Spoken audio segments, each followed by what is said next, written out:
Mga kapuso, bumuhos po ang pakikiramay mula sa mga world leader kasunod ng pagpanaw ni Pope Francis.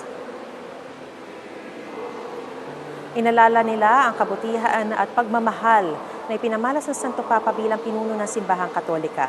Para kay Pangulong Bongbong Marcos, si Pope Francis ang the best pope sa lahat daw ng naabutan niyang Santo Papa. Inalala naman ni US President Donald Trump ang pagiging masipag at mapagmahal ni Pope Francis.